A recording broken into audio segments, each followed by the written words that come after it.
اللہ نے معجزاتی طور پر آپ کی اہلیہ کو عفت عطا فرمائی. آپ نے یہ سوچا کہ کہیں آئندہ بھی ایسی کوئی حرکت نہ ہو, آپ وہاں سے نکل گئے. لیکن مصر میں اللہ کا ایک فضل آپ پر یہ ہوا کہ جس بادشاہ نے آپ کی عزت اور ناموس پر حملہ کیا تھا, اسی کے دل کو اللہ نے نرم کیا, اور وہ اتنا عقیدت مند ہوا کہ اس نے بی بی سارہ کو اپنی بیٹی ہاجرہ, جو بعد میں حضرت ابراہیم علیہ السلام کی زوجیت میں آ گئی, وہ بطور خادمہ پیش کی. میں نے ایک لفظ غلط کہہ دیا تھا, لونڈی, باندی. حضرت ہاجرہ نعوذ باللہ باندی نہیں تھی. باندی میں اور خادمہ میں فرق ہے. خادمہ مطلب یہ آپ کی خدمت کریں گے, اور باندی کا مطلب ہے غلام بن جانا. حضرت ہاجرہ غلام نہیں بنی تھی, یہ لفظ میں نے زیادہ کہہ دیا تھا. حضرت ہاجرہ, حضرت سارہ اور ابراہیم علیہ السلام مصر چھوڑ کر پھر ڈبل سے شام میں آئے, ملک شام میں, اور بالکل اسی جگہ آئے جہاں اب مسجد اقصیٰ ہے. اور ایک اور روایت ہے جس کو میں نے گزشتہ ہفتے بیان کیا تھا کہ حضرت ابراہیم علیہ السلام حبرون, جس کا نام الخلیل پڑا ہے, اور اس کو مسجد ابراہیم بھی کہا جاتا ہے اس شہر کو. ابھی موجودہ دور میں اس کو حبرون ہی کہا جاتا ہے, یا میرے خیال سے حبرون کہا جاتا ہے. اس شہر میں آپ آباد ہوئے, اور جب آپ آئے تو یہاں کچھ بھی نہیں تھا. کچھ انسان اپنی بکریوں کو, جانوروں کو چرانے کے لیے اور پانی حاصل کرنے کے لیے یہاں آتے جاتے تھے, لیکن یہ ہے کہ یہاں کوئی انسان بستا نہیں تھا. حضرت ابراہیم اپنی اہلیہ اور اپنی خادمہ کے ساتھ یہاں آباد ہوئے, اور اللہ نے پھر یہاں آپ کو مزید دولت اور حکومت عطا فرمائی. اللہ نے حکم فرمایا کہ ابراہیم, اس شہر کے کنارے پر جو پہاڑیاں ہیں, آپ ان پہاڑیوں پر چڑھ کر نظریں دوڑائیں. جہاں تک آپ کی نظر جائے گی میں وہاں تک آپ کی حکومت بنا دوں گا, اور اس صحرا میں, اس چٹیل میدان میں جتنے کچھ ذرات ہیں میں آپ کو اتنی اولاد دوں گا. چنانچہ ابراہیم علیہ السلام ایک بلند ٹیلے پر چڑھ گئے, وہاں سے نظر دوڑانی شروع کی تو چاروں طرف نظر دوڑائی, اور واقعہ یہ ہوا کہ چند ہی سال میں اللہ نے اس پورے ملک کی حکمرانی اور خلافت حضرت سیدنا ابراہیم علیہ السلام کو عطا فرما دی, اور مال و غلے میں بڑا اضافہ ہوا. صورتحال یہ بن گئی کہ لوگ جوق در جوق, گروپ کے گروپ حضرت ابراہیم کے پاس آتے اور اسلام قبول کرتے.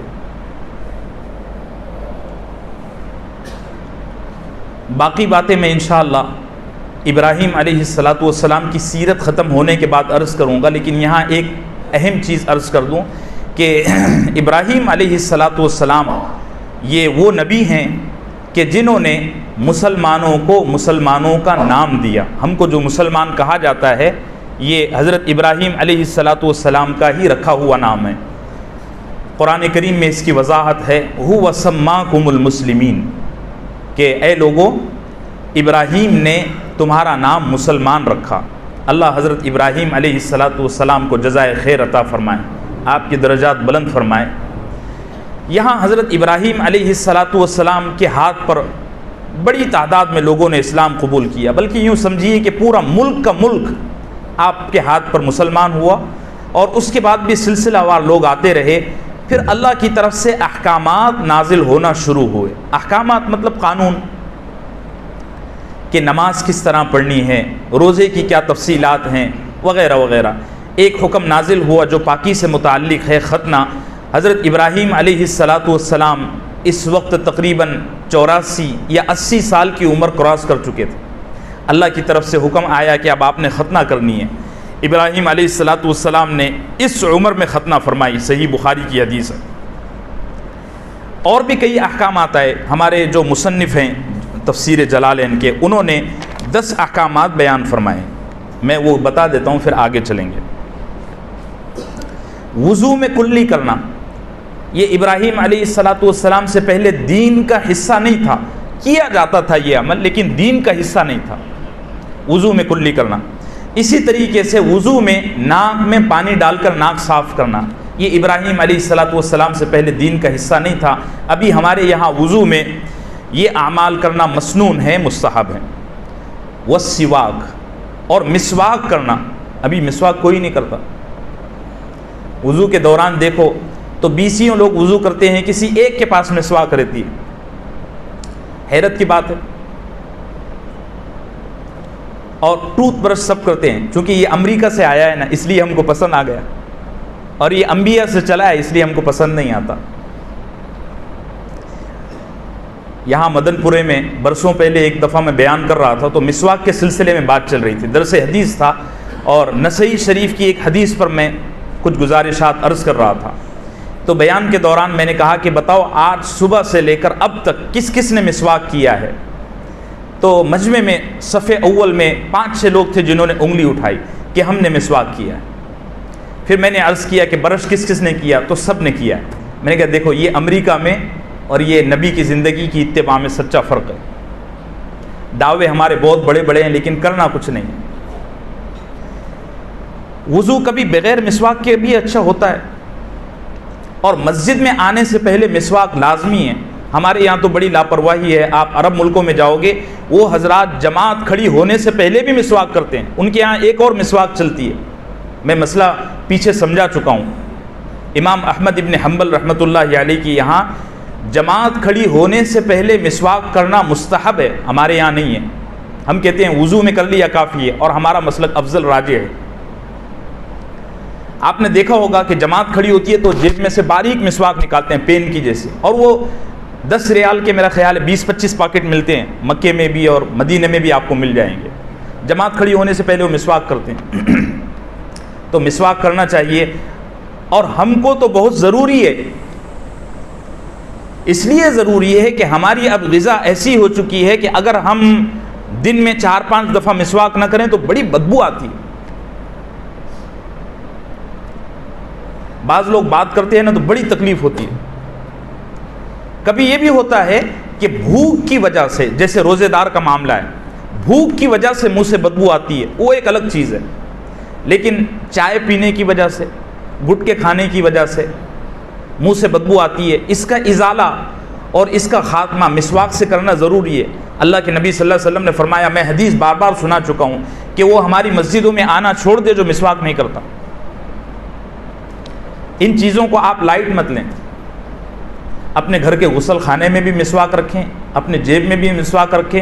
وضو خانے پر اگر مسجد میں صاف صفائی کا اہتمام ہو سکے تو وضو خانے میں بھی مسواک رکھیں. لیکن مسواک کے بغیر وضو کے مجھے سمجھ میں نہیں آتا, یہ لاجک ہی سمجھ میں نہیں آتا. حضرات انبیاء علیہم السلام کریں گے بھی انشاءاللہ. اور اس سے زیادہ افسوس کی بات میں آپ کو بتاؤں, ہمارا یہ علاقہ واحد علاقہ ہے میرے خیال سے, اتنی بڑی مرکزی مسجد ہے, لیکن یہاں مسواک کی دکان جمعے کو بھی نہیں لگتی. میں یہ بچوں سے, خادم لوگوں سے کہتا ہوں کہ یار آپ 2-5 روپے کما بھی لو اور اس عمل پر ثواب بکھیرنے کا ذریعہ بھی بن جاؤ. لیکن یہ بھی لاپرواہی برتتے ہیں. ان کو بھی سب کو بڑے بڑے بزنس چلانا ہے, چھوٹے سے کوئی شروع کرتا ہی نہیں. کوئی ہے ایسا آدمی جو اگلے جمعے سے مسواک کی دکان لگائے کہ میں کروں یہ کام؟ کیا خیال ہے؟ کوئی چیز نہیں ملتی تو اس پر عمل بھی ہوتا نہیں ہے, یہ بھی ایک مجبوری ہے.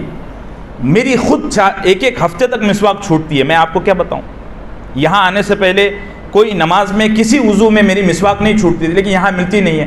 کوئی کھار جاتا ہے, یا ادھر قبرستان مسجد میں وہاں کبھی کبھار لگ گئی تو لگ گئی, یا کھار مرکز کے پاس مسواک کی دکان لگتی ہے.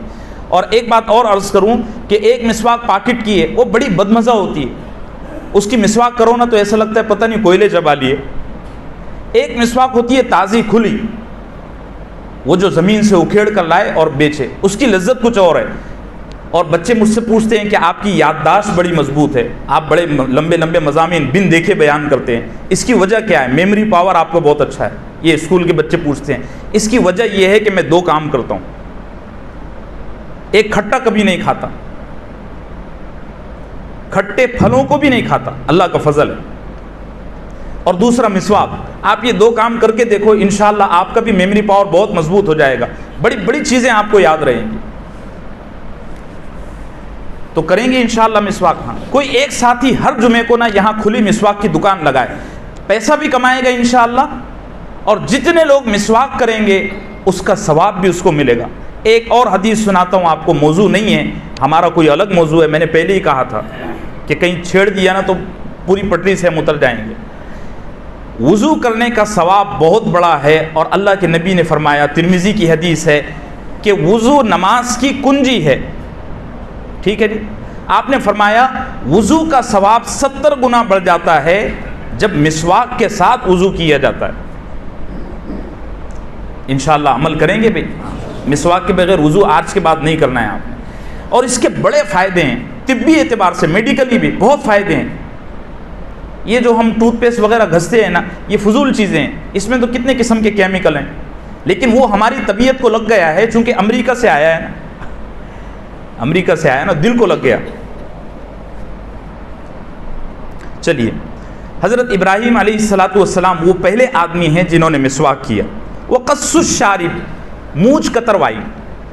ٹھیک ہے, مونچھ کتروائی. وہ فرق الراس, اور بیج کی مانگ نکالی. بیج کی مانگ, گزشتہ ہفتے بھی میں نے عرض کیا تھا, کئی لوگوں کو سمجھ میں نہیں آیا. بیج کی مانگ تو سمجھ رہے نا آپ, یہ بچے نے ادھر سے مانگ نکالا ہوا ہے, ٹوپی بھی نہیں پہنے. ایک بیج کی مانگ ہوتی ہے, وہ نکالنا انبیاء کی سنت ہے, اور ہمارے نبی صلی اللہ علیہ وسلم نے بھی بیج سے ہی مانگ نکالی ہے. اب یہ خان برادری نے فلمی دنیا میں چونکہ اس کو لانچ کیا ہے, ادھر سے مانگ نکالنا, اور وہ ایک کٹ چلا ہے, ایسے بال اوپر کھڑے کر کے ادھر سے پورے کتروا لینا. میں اس کو سوور کٹ کہا کرتا ہوں, وہ فیشن چل پڑا ہے. چلیے, وقلم الاظفار, اور ناخن کتروانا. جمعے سے پہلے ناخن اگر بڑھ گئے ہوں, اتنے بڑھ گئے ہوں کہ اس میں گندگی جمع ہوتی ہو, تو اس کو کتروانا ابراہیم علیہ السلام کی سنت ہے. وَنَتْفُ الْإِبِطِ, بغل کے بال اکھیڑنا. جو نوجوان بچے ہیں ابھی بالغ ہو رہے ہیں, میں ان سے گزارش کروں گا کہ وہ ابھی سے عادت ڈالیں بغل کے بال اکھیڑنے کی. بغل کے بال اگر آپ بلیڈ سے صاف کرتے ہیں ٹھیک ہے, وہ بھی مستحب ہے, مسنون ہے, اور ضرورت کو پورا کرنے والی چیز ہے, لیکن مستحب اور انبیاء کی سنت یہ ہے کہ بغل کے بال اکھیڑے جائیں. کچا تارکول جنرل اسٹور پہ مل جاتا ہے, آپ اس کو لگائیں اور ایک طرف سے پکڑ کر کھینچیں, وہ سارے بال اکھڑ جاتے ہیں. جو حضرات عمر دراز ہو گئے ہیں اور برسوں سے بال کترتے یا تراشواتے آ رہے ہیں, وہ اپنا کام کرتے رہیں, وہ اس پر عمل نہ کریں, ورنہ بال تو رہے کھال اکھڑ جائے گی. ہاں جی, مستحب عمل ہے. لیکن جو ابھی بچے بالغ ہو رہے ہیں, وہ 3-4 دفعے اگر ایسا کریں گے نا, تو ان کی بغل کی صفائی مضبوط ہوگی, اور ان کے لیے آئندہ یہ چیز کرنا آسان ہو جائے گی. وَنَتْفُ الْإِبِطِ, اور وَحَلْقُ الْعَانَةِ, اور زیر ناف کے بال صاف کرنا. یہ ابراہیم علیہ السلام سے چلا ہے. والختان, اور ختنہ کرنا. ابراہیم علیہ السلام سے پہلے ختنہ دین کا حصہ نہیں تھا. ابراہیم علیہ السلام آئے, میں ساری تفصیلات عرض کر چکا ہوں. اللہ نے ان کو 80 سال کی عمر میں ختنہ کا حکم فرمایا. آپ نے اس پر بغیر آؤ اور تاؤ دیکھے عمل فرما لیا, کوئی سوال نہیں. حکم نازل ہوا, آپ اٹھے اور کلاڑی سے اپنے ہاتھ سے اپنی ختنہ فرما لی. والاستنجاء, ابراہیم علیہ السلام سے پہلے پیشاب اور پاخانے کے لیے ڈھیلے, کاغذ اور دوسری چیزوں سے استنجا کیا جاتا تھا. پانی سے بہت کم استنجا ہوتا تھا. ابراہیم علیہ السلام پر اللہ نے وحی نازل فرمائی کہ ان چیزوں کے ساتھ ساتھ پانی کا بھی استعمال کریں. تو یہ چیز ابراہیم علیہ السلام سے چلیے یہ 10 کام ہیں جو حضرت ابراہیم علیہ السلام نے کیے. اسی طرح اب حج کا زمانہ آ رہا ہے. حج بھی حضرت ابراہیم علیہ السلام سے چلا ہے. اس کے جو اعمال ہیں یہ ابراہیم علیہ السلام سے چلے ہیں. اگرچہ حج کی ایک شکل وہ بھی تھی جو حضرت آدم سے ابراہیم تک چلی ہے. میں انشاءاللہ آئندہ مضامین کے ضمن میں اس کو بیان کروں گا حج کی تفصیلات میں, ابھی اس کا موقع نہیں ہے. حضرت ابراہیم علیہ السلام کے ایک بھتیجے جن کا نام حضرت لوط علیہ السلام ہے. میں گزشتہ ہفتے بتا چکا ہوں کہ ابراہیم علیہ السلام کی مبارک صحبت کے فیض کے صدقے میں اللہ نے لوط علیہ السلام کو نبوت عطا فرمائی. اور لوط علیہ السلام ایک بستی میں دین کا کام کرنے گئے جس کا نام تھا صدوم. یہ بڑی عیاش قسم کی بستی تھی اور بڑے عجیب اعمال ان کے تھے.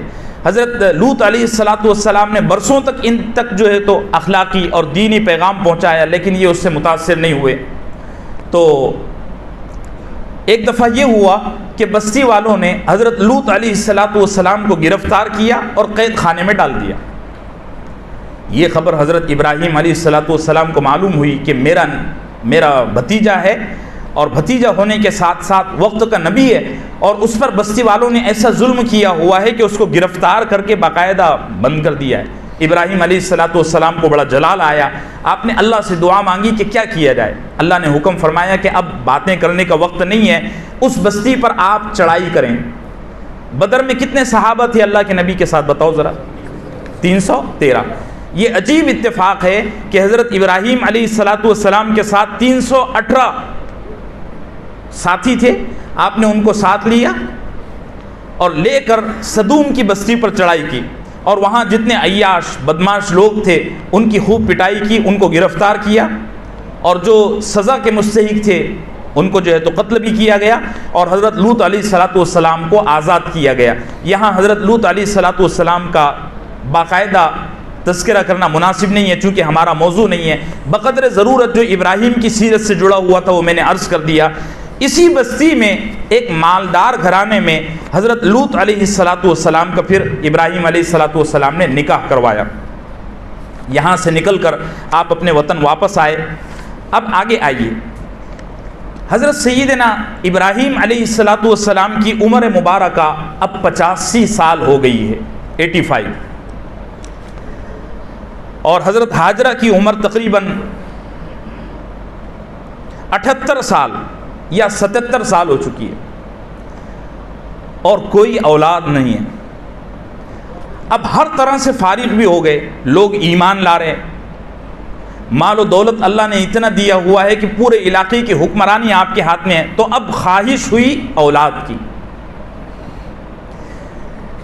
یہ بڑا عجیب واقعہ ہے کہ 85 سال کی زندگی میں ابراہیم علیہ السلام نے اپنی بیوی سے کبھی یہ نہیں کہا کہ اولاد چاہیے. آج تو وہ ایک لطیفہ میں پڑھتا ہوں کہ اس زمانے میں پہلا بچہ اپنے آپ کو مرد سیٹسفائی کرنے کے لیے ہی پیدا کیا جاتا ہے ہمارے بر صغیر کی تہذیب میں. لیکن 85 سال ہو گئے، ابراہیم علیہ السلام کی کوئی اولاد نہیں، اور پوری سیرت میں آپ کو لفظ بلفظ سنا رہا ہوں کتابوں سے چھان پھٹک کے. آپ نے کہیں نہیں سنا، کہیں نہیں دیکھا، اور کہیں نہیں پڑھو گے کہ ابراہیم علیہ السلام نے اپنی بیوی سے ایک لفظ کہا ہو کہ اولاد چاہیے. حضرت سارہ علیہ السلام کے دل میں بھی خیال تھا کہ اب اتنی بڑی عمر ہو گئی ہے اور اب تو امید ہی ختم ہوتے جا رہی ہے، کوئی اولاد نہیں ہے، اور اللہ نے مال دولت حکمرانی اتنی بڑی عطا کی ہے، اور یہ حکومت مزید پھیل رہی ہے، پھیل رہی ہے، پھیل رہی ہے. ایک دفعہ حضرت سارہ نے موڑ دیکھا اور ابراہیم علیہ السلام سے عرض کیا کہ میرے جی میں آتا ہے کہ آپ کسی اور عورت سے نکاح نہ کرنے کے بجائے میری یہ جو خادمہ ہے ہاجرہ، اسی سے نکاح کر لیں. اچھی بچی ہے اور برسوں سے ہمارے ساتھ رہتی ہے، آپ کے مزاج سے بھی واقف ہے اور مجھے بھی جانتی ہے، ہمارا گھر چلائے گی، ہم تو اب بوڑھاپے کے قریب ہو چکے ہیں. حضرت ابراہیم علیہ السلام کے بارے میں امام جلال الدین سیوطی رحمۃ اللہ علیہ نے لکھا ہے کہ کائنات کا سب سے پہلا آدمی جس کے بال سفید ہونا شروع ہوئے وہ ابراہیم علیہ السلام ہے. ان سے پہلے کسی کے بال سفید نہیں ہوتے تھے، نیچر نے یہ چیز نہیں ڈالی تھی. جب یہاں کے کچھ بال سفید ہوئے اس طرف کے اور یہاں کے، تو ابراہیم علیہ السلام بڑے حیران ہوئے. لوگوں نے بھی کہا کہ یہ کیا چیز ہے، یہ کوئی معجزہ یا آپ کے بدن میں کوئی اسپیشل چیز ہے. حضرت ابراہیم نے اللہ سے کہا کہ یہ کیا ہے. اللہ نے فرمایا یہ بڑھاپے کی شرافت اور عزت ہے. ابھی 90 سال کے بزرگ جو ہے تو وہ کالا خضاب لگاتے ہیں، نہیں لگانا چاہیے. علماء نے لکھا ہے کہ 60 سال کی عمر تک خضاب لگانے کی اجازت ہے، اس کے بعد نہیں لگانا چاہیے. یہ بڑھاپے کی کرامت ہے سفید بال. جوانوں کو تو لگانا چاہیے. 40 کے اندر تو کالا خضاب بھی لگانے کی اب علماء نے اجازت دی ہوئی ہے. مفتی شعیب اللہ خان مفتاحی ایک ہمارے بڑے اکابر میں سے، انہوں نے اجازت دی ہے، لیکن خلاف اولا ہے، افضل یہی ہے کہ کالے خضاب کے علاوہ براؤن، ڈارک براؤن، جو بھی آپ لگانا چاہیں لگا سکتے ہیں اور لگانا چاہیے۔ تو حضرت ابراہیم کے بال سفید ہونا شروع ہوئے تو لوگوں نے پوچھا، حضرت کو بھی حیرت ہوئی، اللہ سے کہا کہ یا اللہ یہ کیا چیز ہے؟ فرمایا یہ بڑھاپے کی عزت اور تکریم ہے اور میرے نور کا ایک حصہ ہے۔ تو اب ابراہیم علیہ السلام کو احساس ہوا کہ ارے ہم تو پتہ ہی نہیں چلا بوڑھے ہو گئے۔ تو آپ کے بھی دل میں بے چینی کہ کوئی تو اولاد ہونی چاہیے۔ ایک دعا بھی کرتے تھے، جو بے اولاد ہیں وہ یہ دعا کا اہتمام کیا کریں استغفار کے ساتھ، رب ہب لی من الصالحین، یہ دعا بھی کیا کرتے تھے۔ تو سارہ نے ابراہیم سے کہا کہ آپ اس بچی سے نکاح کر لیں۔ حضرت ابراہیم نے بھی مناسب سمجھا اور ہاجرہ سے نکاح فرما لیا۔ اس وقت آپ کی عمر 85 سال یا 86 سال ہو چکی تھی۔ اب حضرت سارہ نے علیہ السلام ہاجرہ سے نکاح تو کروا دیا، اور حضرت ہاجرہ چند ہی مہینوں میں امید سے ہو گئیں۔ تو انسان کی فطرت ہے کہ جس درخت سے اس کو پھل کھانے کو ملتے ہیں وہ اس درخت میں پانی زیادہ ڈالتا ہے اور حق بھی بڑھ جاتا ہے۔ حضرت ہاجرہ جب امید سے ہوئی نا تو ابراہیم علیہ السلام کو بڑی محبت، حالانکہ مقام و مرتبہ سارہ کا ہی بڑا تھا، سینئر ہوتا ہے، جونیئر اس کی جگہ نہیں لے سکتا، لیکن حضرت ابراہیم علیہ السلام یہ سوچتے کہ یہ ابھی حمل سے بھی ہے اور اس کے تقاضے زیادہ ہیں، تو اس بیوی کے کمرے میں 2 چکر لگاتے خیر خبر پوچھنے کے لیے کہ آپ کی طبیعت کیسی ہے، کچھ کھایا وغیرہ۔ اور سارہ علیہ السلام تو تھی، اب یہ ادھر زیادہ چکر لگ رہے ہیں ادھر کم لگ رہے ہیں، تو مقام ادب ہے، اللہ ہم کو اپنے بزرگوں سے بدگمانی سے بچائے، لیکن یہ احادیث میں ملتا ہے تو میں عرض کر رہا ہوں، کوئی اگر بے ادبی ہو جائے تو اللہ معاف بھی فرمائے۔ حضرت سارہ کو غیرت آئی کہ ہاں دیکھا، اتر گئے خود غرضی پر، آ گئے خود غرضی پر، ان کو غیرت آئی۔ تو حضرت سارہ نے، اب حضرت ہاجرہ ابراہیم کو تو کچھ بول نہیں سکتی تھی، وہ تو خاوند تھے اور ابو الانبیاء، انبیاء کے باپ، تو ان کا رعب اور ان کا ہیبت تو ایسا تھا کہ کچھ بول نہیں سکتے تھے، ادب بھی تھا، دل میں عظمت بھی تھی، لیکن ہاجرہ کو ٹوکنا شروع کیا، تو نے آج کھانے میں نمک کم ڈال دیا، تو نے آج پانی گرم کر دیا، تو نے آج یہ کر دیا، یہ کر دیا، یہ کر دیا۔ وہ جو رقابت اور غیرت ہوتی ہے نا، وہ بیدار ہونا شروع ہوئی۔ اچھا، ایسے موقع کا شیطان بڑا فائدہ اٹھاتا ہے۔ شیطان نے حضرت ہاجرہ کو یہ دھوکہ دیا کہ اب آپ اس گھر کی عزت دار خاتون ہیں اور آپ وہ خاتون ہیں کہ جس کی وجہ سے اس گھر کی نسل چلے گی، تو ان کے دل میں یہ چیزیں ڈالی، تو ظاہر سی بات ہے ان کے مزاج میں ناز آ گیا، ناز۔ اور حضرت سارہ سے کہا کہ تم اتنی بڑی نیک خاتون ہو کہ تم نے اس پر احسان کیا، اس احسان کا صدقہ ہے کہ ابراہیم کی نسل چلے گی، لہٰذا اس پر دباؤ ڈالو۔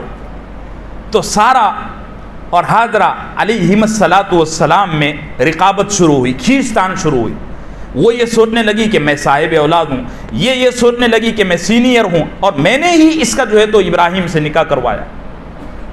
تو اب وہ کھینچتان ہونے لگی۔ اللہ حضرت ہاجرہ کو جزائے خیر عطا فرمائے، بڑے دنوں تک انہوں نے برداشت کیا، ایک لفظ نہیں کہا۔ آج کی عورتوں کی طرح نہیں کہ پہلے ہی مہینے میں وہ یہ مشن چلاتی ہیں کہ ہم کو الگ ہونا ہے فیملی سے، نہیں، الگ ہونا ہے، الگ کمرہ لو۔ مہینوں تک حضرت ہاجرہ نے ایک لفظ نہیں کہا، برداشت کیا۔ لیکن جب جسمانی تقاضے، چونکہ امید سے تھی نا، جسمانی تقاضے بھی زیادہ بڑھ گئے اور حضرت سارہ کا پریشر بہت زیادہ بڑھ گیا نا، اور اس سے زیادہ یہ ہوا کہ حضرت سارہ ایک دفعہ کھڑی ہوئی تھی اور ایسی کچھ کھچ پچ گھر میں چل رہی تھی۔ حضرت سارہ نے کہا، میں قسم کھا کے کہتی ہوں اپنے رب کی کہ ایک نہ ایک دن تیرے 2-3 عضووں پر زخم لگاؤں گی۔ اب تو حضرت ہاجرہ بڑی گھبرا گئی کہ یہ قسم کھا کے کہہ رہی ہے اور نبی کی بیوی ہے تو یہ قسم سچی کرے گی، پورا کرے گی اور میرے بدن کو زخمی بھی کرے گی۔ حضرت حاجرہ علیہ السلام نے بغیر سوچے سمجھے اپنے ہاتھ میں جو سامان لگا اسے اٹھایا اور گھر سے فرار ہو گئی، چونکہ انہوں نے قسم اٹھا لی تھی بیوی نے کہ میں تم کو زخمی کروں گی۔ ان کے دل پر اس دھمکی کا ایسا اثر پڑا کہ انہوں نے گھر چھوڑ دیا اور گھر سے روانہ ہو گئی۔ چلتے چلتے چلتے ایک جنگل میں پہنچی، وہاں ایک پانی کا چشمہ تھا جس سے پانی ابل رہا تھا، وہاں بیٹھ گئی اور بڑی دیر تک روئی، روتی رہی۔ ایک فرشتہ آیا، کہنے لگا بی بی کیا ہوا، کدھر کا ارادہ ہے، یہ تو جنگل ہے اور تم تو ابراہیم کی بیوی ہو، میں یہاں کسی کام سے آیا تو تم کو دیکھا تو مجھے بڑا تعجب ہوا کہ ابراہیم کی بیوی یہاں بیٹھی ہوئی رو رہی ہے۔ تو حضرت حاجرہ اس کی باتیں سن کر اور زیادہ روئی۔ کافی دیر تک رونے کے بعد وہ جو عورتوں کا انداز ہوتا ہے کہ میری کوئی نہیں سنتا، میری گھر میں کوئی قیمت ہی نہیں ہے اور مجھے کوئی نہیں پوچھتا، حضرت حاجرہ نے پوری تفصیل اسی انداز میں میں لفظ بلفظ نقل کر رہا ہوں کہ دیکھو میرا یہ مقام ہے کہ میری وجہ سے اس گھرانے کی نسل چلے گی، پشت چلے گی، ہندی میں کیا کہتے ہیں، ونش چلے گا، یہی کہتے ہیں۔ میری تو بڑی عزت ہونی چاہیے، میری تو بڑی قدر ہونی چاہیے، اور یہاں یہ حال ہے کہ میں صبح سے نکلی ہوں، شام ہو گئی، اب تک کوئی مجھے ڈھونڈنے بھی نہیں آیا اور میں یہاں بیٹھی ہوں، کچھ کھایا بھی نہیں، میری حالت بھی ایسی ہے، ساری داستان سنائی۔ اس فرشتے نے حضرت حاجرہ سے کہا آپ غم نہ کریں، بہت جلد آپ کو اللہ ایک بیٹا دینے والا ہے، میں یہ کہتا ہوں کہ اس بچے کا نام آپ نے اسماعیل رکھنا ہے۔ کیا کہا؟ اسماعیل رکھنا ہے، اور وہ ایسا بچہ ہوگا کہ اس کی نسلوں میں انبیاء کا سردار پیدا ہوگا صلی اللہ علیہ وسلم۔ بی بی اٹھو اور گھر جاؤ۔ فرشتے کی جگہ اگر آج کے دور کا انسان ہوتا نا تو کہتا ہاں صحیح کیا، بھاگ گئی، ابھی طلاق کے کاغذ تیار کر لو۔ اس زمانے کا کوئی آدمی ہوتا نا یہ رائے دیتا، چونکہ ہمارے یہاں گھر توڑنے کی بڑی فکر ہوتی ہے کہ کس کا گھر کس طرح ٹوٹ جائے۔ حضرت حاجرہ علیہ السلام وہاں سے اٹھی اور گھر گئی، رات ہو چکی تھی، گھر میں داخل ہوئی تو کسی نے کچھ پوچھا نہیں، سارا نے ایسی ترچھی نظروں سے دیکھا اور کمرے میں گھس گئی۔ پھر یہ کمرے میں آئی، پھر کہنے لگی ہماری کس کو فکر ہے، صبح سے میں گئی تھی، کسی نے پوچھا تک نہیں کہاں گئی تھی، کیا کھایا، کچھ وہ جو عورتوں کا انداز۔ ابھی چند ایام گزرے، اللہ رب العزت نے حضرت حاجرہ علیہ السلام کو ایک بیٹا عطا کیا، اور اس بیٹے کی وجہ سے دونوں میں یعنی سارہ میں اور حاجرہ میں اتفاق ہو گیا، چونکہ وہ بیٹا اصل میں ان کی بھی خواہش تھی، سارہ کی بھی یہ تمنا تھی نا کہ ہمارے گھر میں کوئی اولاد پیدا ہو، وہ بھی بڑی خوش ہوئی۔ اور بلکہ پورے شہر میں حضرت اسماعیل کی ولادت کو بعض لوگوں نے مکے میں لکھا ہے، یہ غلط بات ہے۔ حضرت اسماعیل کی ولادت مبارکہ مکے میں نہیں، حبرون میں ہوئی، الخلیل میں، فلسطین میں، بعد میں ہجرت کر کے یہ لوگ آئے، میں ابھی آگے بتا ہی رہا ہوں۔ اسماعیل علیہ السلام کی ولادت ہوئی اور نام تو پہلے سے ہی فرشتے نے بتا دیا تھا۔ اللہ رب العزت نے حضرت ابراہیم علیہ السلام کو 88 سال کی عمر میں یا 86-87 سال کی عمر میں اسماعیل علیہ السلام جیسا وقت کا عظیم نبی عطا کیا، اور یہ اولاد آپ کو عطا ہوئی۔ اب تو شیطان نے بڑی کوشش کی کہ دونوں کے درمیان جھگڑا ہو جائے، یعنی سارہ میں اور حاجرہ میں۔ ایک بات آپ یاد رکھیے ہمیشہ، اچھے لوگوں میں اگر بظاہر کوئی کھٹ پٹ ہو بھی جائے نا تو اللہ ان کی نیت کی برکت سے اس کھٹ پٹ میں بھی خیر وجود میں لاتے ہیں۔ میں اس کو تفصیل کے ساتھ آگے عرض کروں گا۔ اگر سارہ کا اور حاجرہ کا یہ اختلاف نہ ہوتا تو بظاہر تقدیر تو اپنی اللہ لکھ چکے ہیں، لیکن اسباب کے درجے میں یہ کہا جا سکتا ہے کہ مکے کی سرزمین آباد نہ ہوتی۔ اب یہ دونوں سوکنوں میں یعنی حاجرہ میں اور سارہ میں بہت زیادہ کھینچتان ہونے لگی، شیطان نے تو آگ لگا دی۔ حالانکہ شروع میں خوشی تھی کہ اولاد اللہ نے عطا کی ہے، لیکن بہت ہی زیادہ اب کھینچتان ہو گئی۔ تو ابراہیم علیہ السلام نے شروع میں تو معاملہ رفع دفع کرنا چاہا کہ کسی طرح یہ ایک گھر میں رہیں تو بہتر ہے۔ حضرت سارہ نے کہا اس کو میرے سامنے سے لے جاؤ، چونکہ سارہ علیہ السلام گھر کی سینئر لیڈر تھی نا، اور ابراہیم علیہ السلام نے اللہ سے دعا کی کہ اللہ کیا کروں؟ اللہ نے فرمایا مشورہ کرو اور سارہ جو کہے اس پر عمل کرو۔ تو سارہ سے پوچھا، سارہ کہنے لگی آپ کو جو کرنا ہے کرو، لیکن اس کو ابھی میرے سامنے سے لے جاؤ اور اتنے دور لے جاؤ کہ اس کی خوشبو بھی میرے تک نہ پہنچے۔ بڑے سخت الفاظ کہے، چونکہ اللہ نے پابند کیا تھا ابراہیم کو کس کے مشورے پر عمل کرنے کا؟ حضرت سیدنا ابراہیم علیہ السلام نے اپنی بیوی ہاجرہ کو اٹھایا اور شیر خار بچہ، میرا خیال ہے 4-6 مہینے کی عمر، میں ہفتے بھرے سے تلاش کر رہا ہوں، کتاب میں اسماعیل کی عمر نہیں ملتی کہ وہ ڈیفینیٹلی کتنی عمر کے تھے، لیکن شیر خار یعنی بچہ جو دودھ پیتا ہے نا، وہ مدت تھی۔ حضرت ابراہیم نے کھجور کی کچھ تھیلیاں اور پانی کے کچھ مشکیزیں اٹھائے اور تیاری کی، اور ہاجرہ سے کہا چلو میں تم کو چھوڑ کر آتا ہوں۔ تینوں ساتھ ہوئے۔ جب گھر سے باہر نکلے تو اللہ نے براق کی سواری بھیجی۔ براق کی سواری جانتے ہیں؟ بتائیے کیا ہے؟ ہاں اللہ کے نبی صلی اللہ علیہ وسلم کو معراج میں یہ سواری عطا کی گئی۔ اس کی رفتار کا یہ عالم ہے کہ انسان کی نظر جہاں تک پہنچتی ہے وہاں تک اس کا ایک قدم ہے۔ اب آپ اندازہ لگا لینا کہ انسان کی ایک نظر کہاں تک جا سکتی ہے۔ میلوں کا فاصلہ چند لمحوں میں یہ جانور طے کرتا ہے، اور یہ جنتی جانور ہے۔ اللہ نے اس کو زمین پر اتارا اور ہاجرہ سے، اسماعیل سے اور ابراہیم علیہ السلام سے کہا اس پر سوار ہو جائیں۔ یہ تینوں اس پر سوار ہوئے تو بی بی سارہ گھر سے باہر نکلی، کہنے لگی اب تو یہ جا رہی ہے، ایک بات رہ گئی ہے۔ ابراہیم نے کہا کیا؟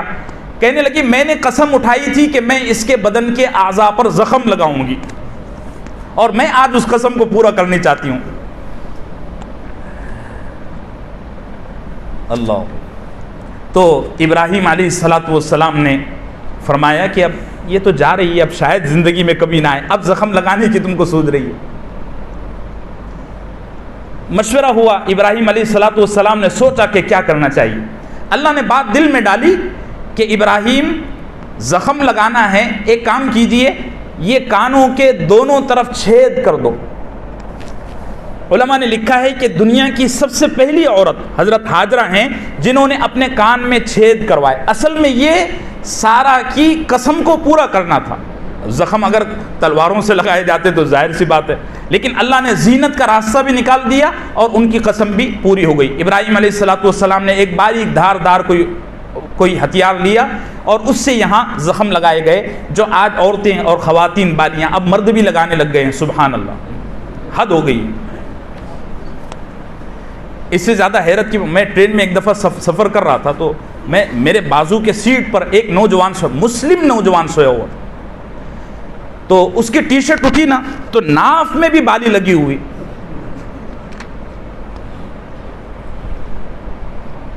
یہاں ناف میں، اب کتنی تکلیف کی بات ہے۔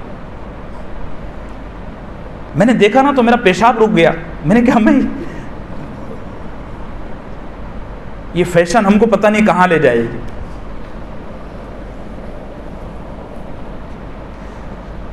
تو یہ خواتین کی یہاں جو فیشن چلا ہے، اور علماء نے اس کو جائز بھی لکھا ہے، کانوں میں چھید کرنا اور اس میں بالیاں ڈالنا، بچیوں کے کانوں میں بھی ڈالے جاتے ہیں، یہ وہیں سے چلا ہے۔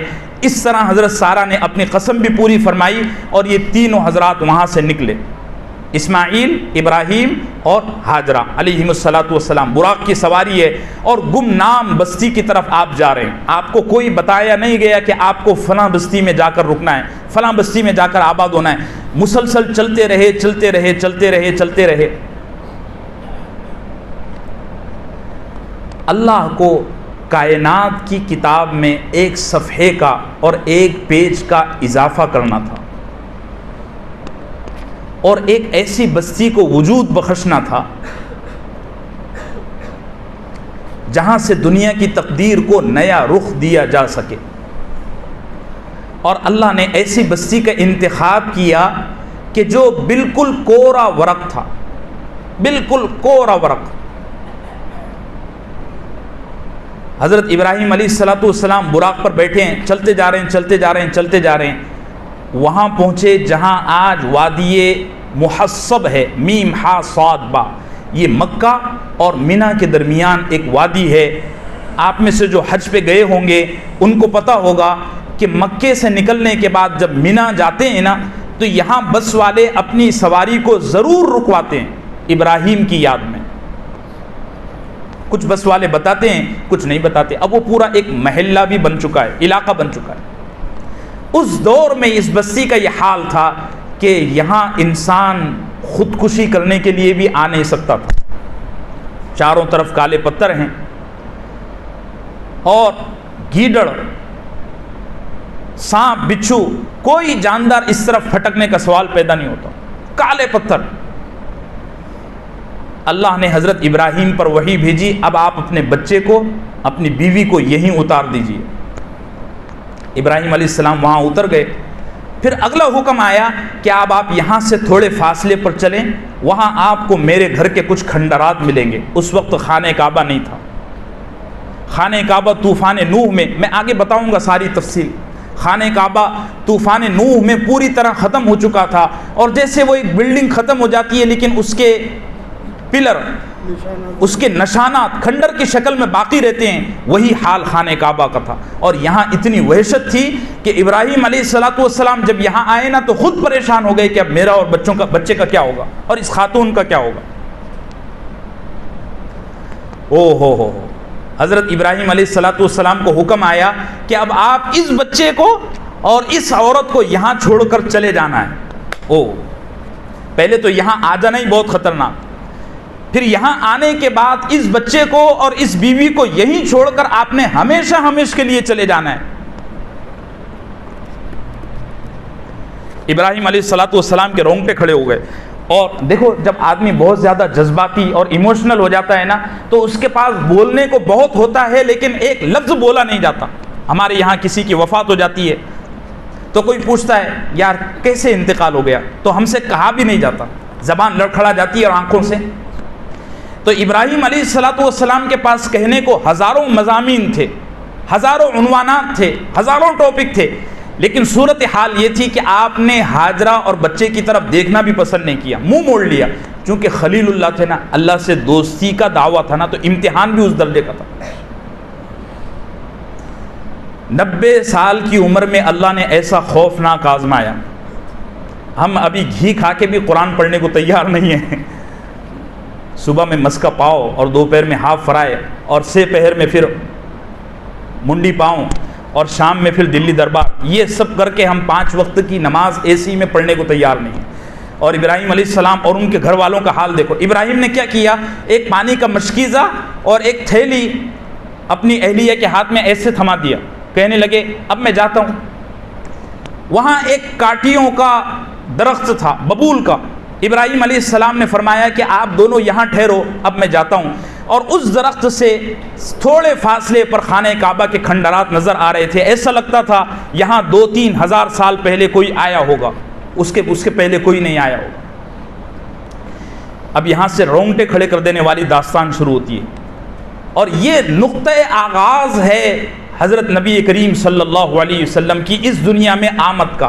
اللہ جب کسی چیز کو وجود بخشنا چاہتے ہیں نا تو سب سے پہلے اس کو ڈاٹ میں تبدیل, ایک نشان لگتا ہے. یہ نشان ہے نبی کریم صلی اللہ علیہ وسلم کی آمد مبارک کا. ابراہیم علیہ السلام نے منہ موڑ لیا اور چلنے لگے. جب دور تک چلے گئے تو حضرت ہاجرہ علیہ السلام کو خیال آیا کہ یہ تو ہم کو چھوڑ کر جا رہے ہیں. تو ہاجرہ نے اپنے بچے کو زمین پر ڈالا تپتے صحرا میں, اور ابراہیم علیہ السلام کے پیچھے دوڑی اور گریبان پکڑ لیا کہ کہاں جا رہے ہو. تو ابراہیم علیہ السلام نے ایک لفظ بھی نہیں کہا, بس خاموش کھڑے ہوئے ہیں, اور غم کی وجہ سے, دکھ کی وجہ سے نا بدن ایسا تھرا رہا ہے. ہاجرہ بار بار پوچھنے لگی کہاں جا رہے ہو, ہم کو چھوڑ کر کہاں جا رہے ہو. ابراہیم علیہ السلام نے کہا کچھ نہیں کہا. تو ہاجرہ کی زبان سے ایک لفظ نکلا, صحیح بخاری میں اس کو نقل کیا گیا. ہاجرہ نے فرمایا اللہ امرنا بہذا, یہ سب کرنے کا مجھے بتاؤ, اللہ نے حکم دیا ہے. کیا کہا, یہ ذرا اپنے گھر کی خواتین کو سنانا. ہمارے یہاں عورتوں کے شکوے شکایت ختم ہی نہیں ہو رہے. لاکھوں روپے کی خریداری اور ہزاروں روپے کے خرچ, مرد کماتے کماتے اور عورتیں گماتے گماتے پریشان ہیں, اس کے باوجود بھی شکوے ختم نہیں ہو رہے. عورتوں کو ہو کیا گیا. ان کے گردن پر پتہ نہیں کون سا شیطان سوار ہو گیا. اور عورتوں کی صورتحال اس وقت یہ ہے کہ ہفتے گزر جاتے ہیں لیکن گھر میں اللہ کا نام عظمت کے ساتھ نہیں لیا جا سکتا. بہرحال ابراہیم علیہ السلام نہ غم کے مارے ایسے تھرا رہے, اور حضرت حاجرہ نے اسی دوران ایک لفظ کہا, وہ اللہ نے کہلوایا, اللہ امرنا بہذا, کیا اللہ نے ہم کو اس کا حکم دیا ہے؟ تو حضرت ابراہیم نے جواب میں سر ہلایا, نعم, اس کا حکم اللہ کی طرف سے آیا ہے. تو حضرت حاجرہ نے دامن جو کس کے پکڑا ہوا تھا اسے چھوڑ دیا, کہنے لگی اذن لا یضیعنا, یا ایک لفظ ہے اذن لا یضیعنا, اگر یہ حکم اللہ کی طرف سے ہے نا تو اب کھانے کا پینے کا کوئی شکوہ اور شکایت نہیں ہے, اب آپ یہاں سے چلے جائیے. لیکن ابراہیم علیہ السلام تو 90 سال کے بوڑھے تھے نا, 90 سال میں گھر میں پوتے اور نواسے آتے ہیں نا تو دل بھر جاتا ہے. یہاں تو بیٹے کا معاملہ ہے. بڑے دکھ کے ساتھ حضرت ابراہیم علیہ السلام پہنچے اور مکے سے باہر نکلے تو ایک سنیہ نام کی ایک پہاڑی تھی, وہاں گئے اور دل نے گوارا نہیں کیا کہ اپنے تڑپتے ہوئے بیٹے کو پلٹ کر دیکھیں یا اپنی نوجوان بیوی کو دیکھیں. اسی حالت میں پہاڑ پر چڑھ کر اللہ کی طرف ہاتھ اٹھائے اور سورہ ابراہیم میں وہ دعائیں ملتی ہیں, کیا زبردست دعائیں, اور قرآن نے اس کو ایک نغمے کی شکل میں نقل کیا. قرآن کہتا ہے ربنا انی اسکنت من ذریتی, اے میرے پروردگار, اے ہمارے رب, میں نے اپنی اولاد کو ایسی سرزمین میں آباد کیا جہاں کسی جاندار کا آنا تو دور کی بات, یہاں کسی بے جان کے آنے کی بھی ہمت نہیں ہوتی. ربنا انی اسکنت من ذریتی بواد غیر ذی زرع عند بیتک المحرم, تیرے عظمت والے گھر کے سامنے میں نے اپنے بچوں کو آباد کیا, اپنی بیوی کو لا کر چھوڑ دیا اور تیرے حکم کی وجہ سے یہاں سے نکل رہا ہوں. پھر آگے دعا فرمائی کہ اس کا کوئی مقصد نہیں ہے, اس کا مقصد صرف یہ ہے ربنا لیقیموا الصلاۃ, تیری نماز قائم ہو جائے, صرف یہ مقصد ہے. پھر فرمایا میں تو چھوڑ کر جا رہا ہوں لیکن تو ان کے حال پر رحم کر, فجعل افئدۃ من الناس تہوی الیہم, اے اللہ میری اس بیوی کو اور اس بچے کو میں تیرے سہارے چھوڑ کر جا رہا ہوں, پوری دنیا کی مخلوق کی توجہ تو ان کی طرف پھیر دے.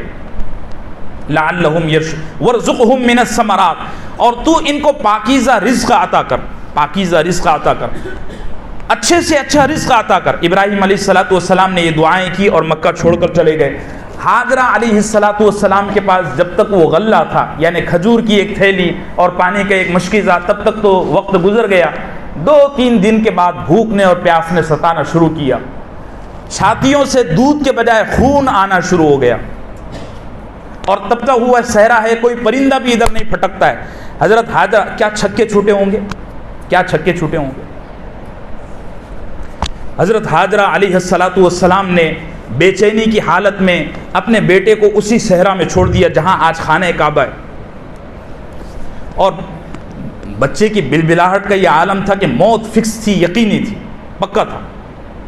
اب مکے کو اتنا سجایا گیا ہے, اللہ سعودی حکومت کو جزائے خیر عطا فرمائے, ان کی لغزشات کو معاف فرمائے اور ان کو ہدایت عطا فرمائے جو غلطیاں وہ کر رہے ہیں. انہوں نے پورے مکے کو ماربل سے سجا دیا ہے, لیکن آج بھی مکہ جاؤ اور پہاڑیوں کو دیکھو نا, اب تو ہم ٹور والوں کی غلطیاں پکڑنے جاتے ہیں کہ آج بریانی نہیں دیا, آج دال گوشت نہیں دیا. یعنی میں یہ کہا کرتا ہوں اکثر کہ ہمارا اللہ کے ساتھ جذباتی تعلق بن ہی نہیں رہا ہے. یہ جو مکہ اور یہ مدینہ ہم جو دیکھ رہے ہیں نا, اس کو 1400 سال پہلے یا 4000 سال پہلے امیجن کرنے کی ضرورت ہے. پھر آپ حج اور عمرے کا مزہ دیکھو. ہم وہاں جاتے ہیں بازاروں میں گھومنے کے لیے, مکے کی تعمیرات دیکھنے کے لیے. حاجرہ نے اپنے بچے کو نیچے رکھا جہاں خانہ کعبہ ہے, وہاں ایک چھوٹا سا ببول کا درخت تھا, وہاں رکھا, اور رکھ کر یہ سوچا کہ اب یہ بچہ مرنے میں ہے, بہتر ہے کہ اس کی جان میری آنکھوں کے پیچھے نکلے. حضرت حاجرہ نے وہاں بچے کو رکھا, اور جہاں صفا مروہ, اب تو وہ پورا ایسی بن چکا ہے, جہاں صفا مروہ ہے وہاں اکیلے 7 چکر لگائے. مروہ کی پہاڑی پر چڑھ کر ایسے بلند کر کے بچے کو دیکھتی کہ ابھی اس کے ہاتھ پیر ہل رہے ہیں تو سمجھو یہ بچہ زندہ ہے, اور اگر نہیں ہل رہے ہیں تو بے جان ہو گیا, وفات پا گیا. اس کے بعد میری باری ہے. حضرت حاجرہ کبھی صفا پر کبھی مروہ پر ادھر سے ادھر کے 7 اکیلے چکر لگائی, اور پھر اللہ کی طرف دعا کی. ایک فرشتہ آیا, آ کر کہنے لگا بی بی آپ اپنے بچے کے لیے پریشان نہ ہو, اس کی تو نسلوں کی حفاظت کی اور عزت کی ذمہ داری اللہ نے لی ہوئی ہے. سبحان اللہ. ہاجرہ ایسی بے چین تھی نا، کہنے لگی یہ سب باتیں ابھی مت کرو، کیا میرے بچے کے لیے 2 گھونٹ پانی ہے؟ وہ فرشتہ وہاں سے آیا اور پر مارا، کہتے ہیں جبرائیل علیہ السلام تھے، پر مارا، زمزم کا چشمہ نکلا۔ زمزم کی بھی اپنے فضائل ہیں، آئندہ نشستوں میں، اب یہاں سے بہت اہم موڑ پر ہم آ گئے ہیں۔ اب تک ابراہیم علیہ السلام کی جو سیرت تھی نازک تھا، اب بہت ہی وسیع ترین مضمون ہمارے سامنے ہے۔ اللہ ہم سب کو انبیاء کی سچی محبت اور سچا تعلق نصیب فرمائے۔ ایک بڑا اہم اعلان میں آپ سے عرض کرنے جا رہا ہوں۔ بات یہ ہے کہ ہمارے یہاں اس مسجد میں بالغان کی تعلیم کا سلسلہ، میں یہاں آیا ہوں شاید اس سے پہلے سے ہو، اور ساتھی آتے بھی ہیں، 10-12 ساتھی میرے پاس پڑھتے ہیں الگ الگ اوقات میں۔ بالغان مطلب بڑی عمر والے حضرات، لیکن اب تک اس میں یہ تھا کہ صرف قرآن کریم پڑھایا جاتا تھا۔ میں نے شروع میں کچھ بنیادی مسائل بیان کیے بھی تھے، لیکن وہ سلسلہ چل نہیں سکا۔ پھر حالات ایسے بن گئے کہ 5 سال باتوں باتوں میں نکل گئے۔ پہلا سال یہ تھا کہ میں شدید بیمار ہو گیا، 3-4 مہینے بستر پہ پڑا رہا۔ اس کے بعد یہ ہوا کہ میرے لیے گھر کی پریشانی ہو گئی، تو میں یہاں سے غیر حاضر تھا۔ 2 سال آپ کے لاک ڈاؤن میں گزر گئے۔ اب ذرا ٹھنڈے دل کے ساتھ سوچنے سمجھنے کا اور ہمارے اس مسجد کے ذمہ داروں کو فیصلہ کرنے کا موقع ملا، تو آپ حضرات کے لیے بڑا اچھا اور بڑا مبارک موقع ہے۔ اس موقع سے کوئی بھی محروم نہ رہے، کوئی محروم نہ رہے، کوئی انشاءاللہ ضرور عمل کریں گے۔ دین کے جو بنیادی مسائل ہیں، جیسے ایک مومن کو کن کن عقائد پر ایمان لانا ضروری ہے وہ، اور سب سے بڑی سب سے اہم بات یہ ہے کہ ہماری نمازوں میں بہت غلطیاں ہیں۔ میں کبھی کبھار پچھلی صفوں میں جان بوجھ کر اس لیے رہتا ہوں کہ لوگوں کے نمازوں کا سرسری جائزہ لے سکوں۔ رکعتوں میں تو کئی لوگ گڑبڑ کرتے ہیں، تیسری رکعت میں آیا، اگلی رکعت میں بھی قاعدہ کیا، اس کے بعد بھی قاعدہ کیا، اس کے بعد بھی قاعدہ کیا، تو ہر رکعت پر قاعدہ کیا، نماز کہاں ہوئی؟ تو اب یہ فیصلہ مسجد کے ذمہ داروں کی طرف سے لیا گیا ہے، اور اس فقیر کو اور حضرت امام صاحب کو پابند کیا گیا ہے کہ آپ یہاں مختلف اوقات میں، الگ الگ ٹائم میں بالغان کی دینی مسائل کو سکھانے کی نشست جاری کریں۔ اللہ کا فضل ہے، اللہ ہم سب کو سیکھنے اور سکھانے والا بنائے اور عمل کی توفیق نصیب فرمائے۔ دین کے بنیادی عقائد بتائے جائیں گے، اور نماز ہے، نماز جنازہ ہے، جنازے کے تمام اعمال ہیں، یہ ساری چیزیں، اسی طریقے سے زکوٰۃ ہے، اسی طریقے سے روزہ ہے، اور حج کے زمانے میں انشاءاللہ حج کے لیے بھی کوئی نظام بنایا جائے گا۔ یہ تمام جو 5 پلر ہیں دین کے، ان پر محنت کی جائے گی، اور صرف بتایا نہیں جائے گا، سکھایا جائے گا۔ ایک تو ہوتا ہے بتانا، جانکاری، انفارمیشن، نہیں، یہاں باقاعدہ انشاءاللہ یہ فقیر اور حضرت امام صاحب عملی طور پر آپ کو سکھائیں گے بھی، اور اس کی ابھی تو کوئی شیڈیول بنا نہیں ہے، لیکن آپ حضرات اگر ایڈمیشن لیتے ہیں اور اپنے اپنے ٹائم بتاتے ہیں تو انشاءاللہ ہفتے میں صرف 2-3 نشستیں ہوگی۔ اب اگر آپ ہفتے میں 1 گھنٹہ 2 گھنٹہ بھی نہیں دے سکتے دین سیکھنے کے لیے، تو پھر میرا خیال ہے یہ تو بڑی زیادتی ہوگی۔ ابھی آپ حضرات نے، میں نے کل بھی مغرب میں اعلان کیا، ابھی آپ حضرات نے یہ کرنا ہے کہ اپنے نام اور فون نمبر لکھا دینا ہے۔ صرف نام لکھا دیں کہ میں اس میں رغبت رکھتا ہوں۔ مجھے ذرا بتائیں کہ اس مجلس میں کتنے لوگوں نے اب تک دین سیکھا ہے کسی عالم سے؟ ذرا ہاتھ اونچا کریں۔ سیکھا ہے، پڑھ لینا سن لینا کافی نہیں، کتنے کم لوگ؟ اگر جس نے سیکھا ہے بلا تکلف ہاتھ اٹھائے، کوئی مسئلہ نہیں۔ 1 2 3 4 5، بس اتنے لوگوں نے سیکھا ہے۔ باقی سب نے مکتب میں جا کر صرف قرآن پڑھا ہوا ہے، وہ بھی الحمدللہ رب العالمین اس طرح کا، اس کا بھی کوئی۔ تو آپ سبھی حضرات سے التماس ہے، یہ ایک بہت بہت بہت اہم محنت ہے اس سے جڑنے کی، اور میرا خیال ہے زیادہ سے زیادہ 6 مہینے لگیں گے۔ 6 مہینے سے زیادہ کا وقت ہم آپ کا نہیں لیں گے۔ اس میں بھی یہ ہوگا کہ ہفتے میں صرف 2-3 دن ہی اس مجلس کو رکھا جائے گا، ایسا ابھی ہمارا پلان ہے۔